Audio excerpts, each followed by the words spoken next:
Welcome to another episode of The Catch Up. I am James Lynch. She is Cris Cyborg. Cris, how are you this afternoon? I'm great. Thank you for having again. Tuesday, very exciting. And a lot of news to this today. Yes, I know we say this every week. There's a lot to talk about. We really have a lot to talk about today. But before we get into that, make sure you hit that like button, hit the subscribe button. Your support means a lot, and we really appreciate all the feedback that you guys have given us and girls on this show. But UFC 257, we got to start there first. Dustin Poirier knocking out Conor McGregor. Cris, I'll be honest, I was very shocked by this. Not by Poirier winning, but the fact that he knocked Conor out. I got to get your reaction to this. What did you think of Dustin Poirier's impressive win on Saturday?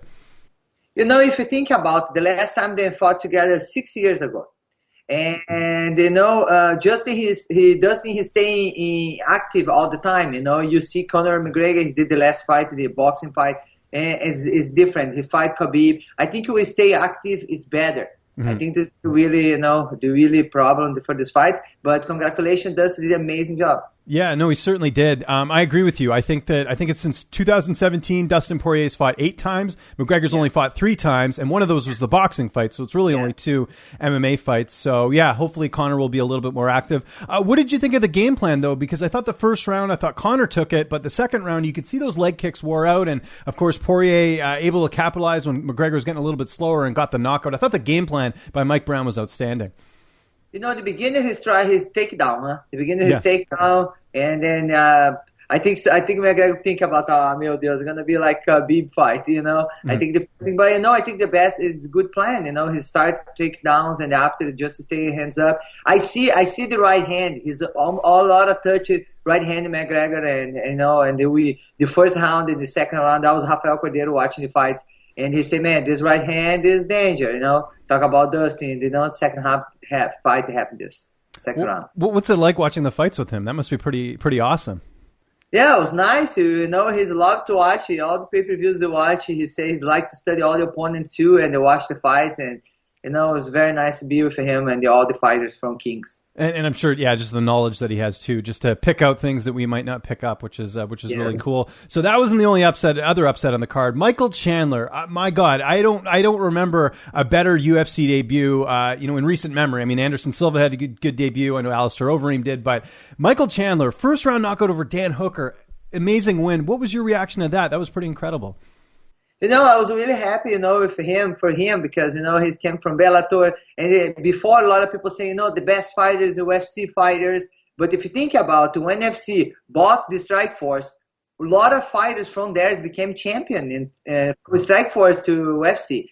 And, Chandler's, congratulations, amazing fight, amazing KO. And another thing, too, if you think about it, in the Bellator, have like 4 fighters can be the UFC champion. Absolutely. I'm glad you brought that up because, that is one thing we've talked about in here that really annoys me is how fans will say, Bellator is the B leagues or whatever. But I mean, you've got a champion in Patricio Pitbull who knocked out Michael Chandler in the first round. That win, in my eyes, looks even better with what Chandler did. And I thought, Chandler's win was not only for himself, but I think for Bellator as well to show that there are, like you said, some top fighters in there. You got guys like him, like Douglas Lima, like yourself. I mean, you've done obviously both, but you know what I'm saying? Like, I think there is a lot of talent in Bellator, and I think there's got to be some more respect to the Bellator fight. It's like social media, people for now, especially now, people believe everything social media is saying, I think it's the first thing you start to watch Bellator, you're going to know the fighters, you're going to see. Now, you see Chandler come Bellator and did an amazing job in UFC. Yeah, no, I thought it was really good there to see Chandler get that win. Some other news from this UFC card. I mean, this is something out of a movie, Cris. So Ottman Azaitar cut from the UFC because he scaled a balcony, he cut off some wristbands, gave them to some people. I mean, this guy's breaking COVID protocol, and he's on this huge card with Conor McGregor. I don't know what he's thinking, but what did you think of that? I thought the UFC actually made a good call here in releasing him.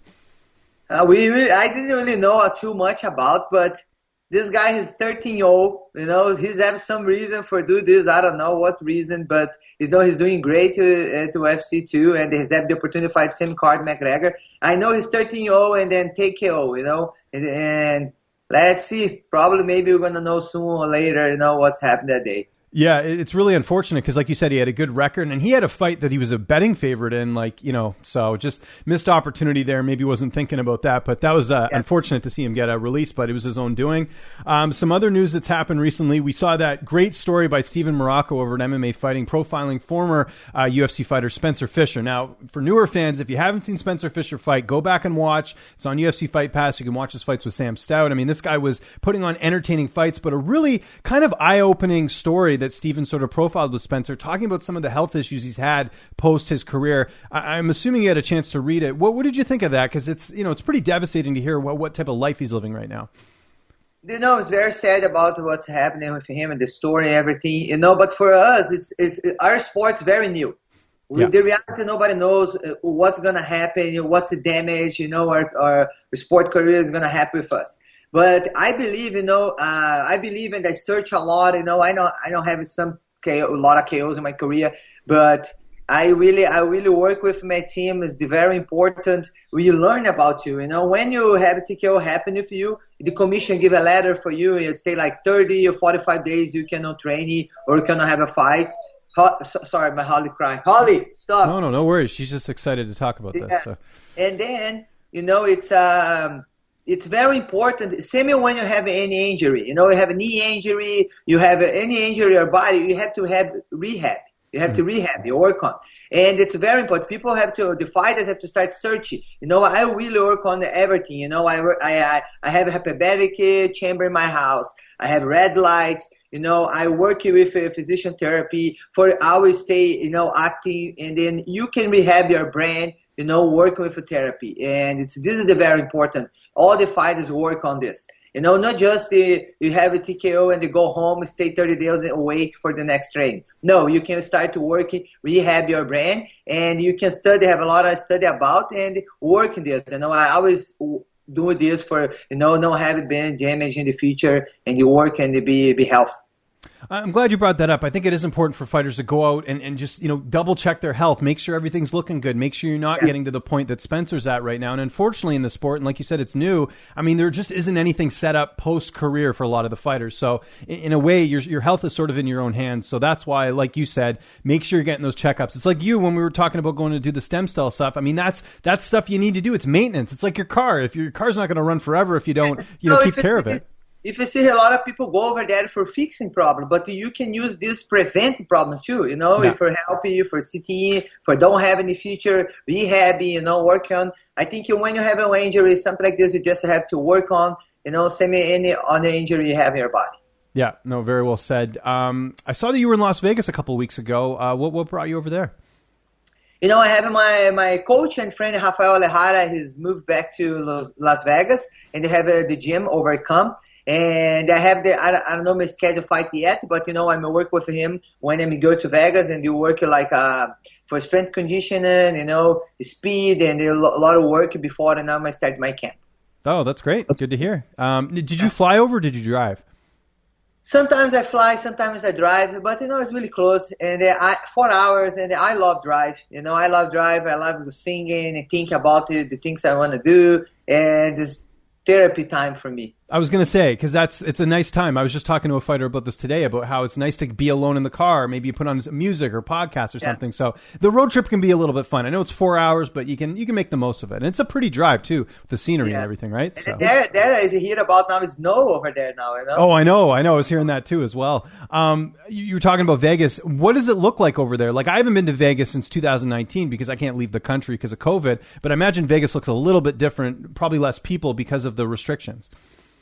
I don't went to the casinos, and I don't went any outside. I just really train and stay home. Oh, gotcha, okay. But I see a couple of gyms that really open over there. It's for lift weight, everything is a little bit different before in California, for sure. Something we've talked about on here before is Bitcoin, and as you know, I have a little bit of Bitcoin invested, and I kind of keep tabs on it. I see now that your site is now accepting Bitcoin. How cool is that, and what has the response been like? Because I think we're seeing a lot more people using cryptocurrency.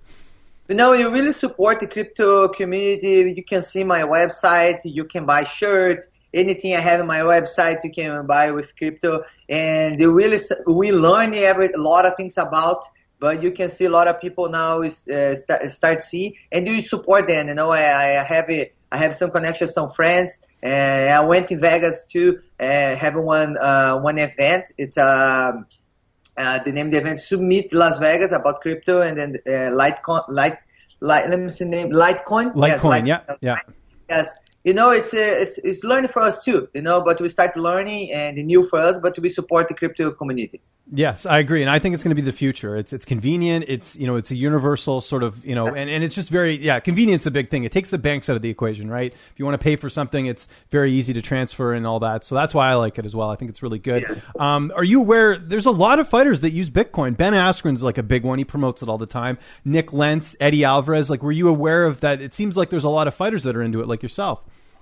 I met Ben Askren with this day in Las Vegas when they're doing the Summit Litecoin, and we learn a lot of things too, over there. And it's very nice, the fighters start to learning, have another fight support too. This is very new, but I believe it's going to be the future. Yeah, no, I completely agree on that. Switching gears, someone we've talked about on here before, Claressa Shields. She's going to be returning to the ring March 5th. She's got a fight coming up here. The pay-per-view is going to be $30. It's at a 154-pound limit, and she's taking on Marie-Eve Dicaire. What do you think of this fight? It's pretty interesting.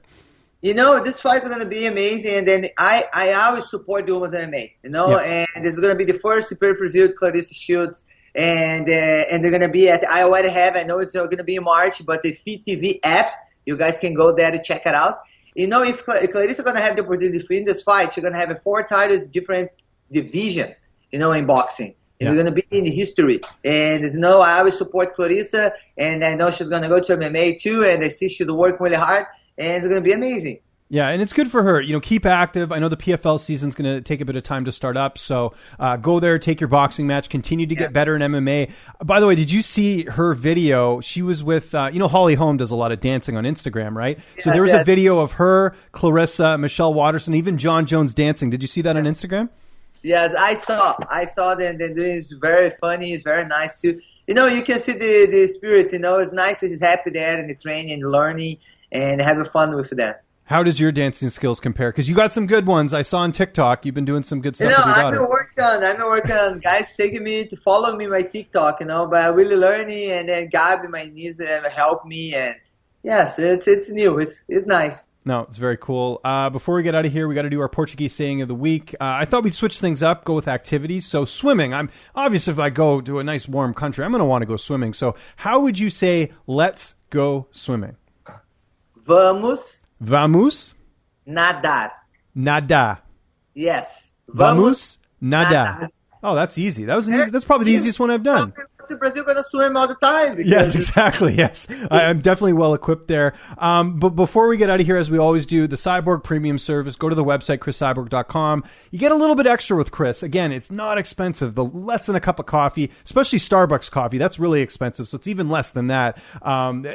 Chris, you're doing the Q&As. You're doing a bunch of different stuff. How has that been going, by the way, just, with the premium service on your website? It's really nice. It's the opportunity fans be with me and be interested in asking me about a lot of things in my career. And then you're going to be the first people know everything you have in my career too, the next step. And, we're going to have the next meeting together. It's going to be Saturday. It's going to be 6:30 p.m. here Pacific time. And if you'd like to have the opportunity to be with us this first time, just sign up, go to my website, and we're going to be together. It's a long journey together.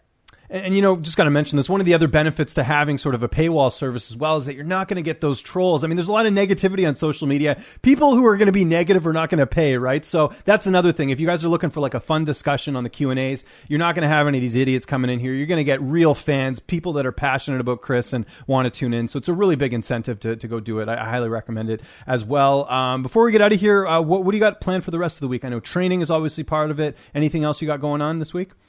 No, training, and then the beginning of February, we're going to have a meeting. I'm going to do a photo shoot for Bellator, and nice. I'm very excited for the next news and for still winning my next fight, and just be prepared and training and be ready. Absolutely. We'll be keeping tabs on that. As always, make sure you hit the like button, hit the subscribe button here on this channel. Make sure you give me a follow on Twitter and on Instagram at Lynch on Sports. I'm always posting updates and all that. And Chris, I'll give you the last word here, the website, your social media, anything you want to plug. I'll give you the floor here. Hey guys, thank you for being with us here. Follow me on my Instagram if you would like to know a little bit more what you want we talk about. Send a message to us. Go to my Cris Cyborg MMA gmail.com. Go to my website, sign up the premium. And, I love you guys. Thank you for supporting me. And I'm very excited for this 2021. I want to know soon who's my next.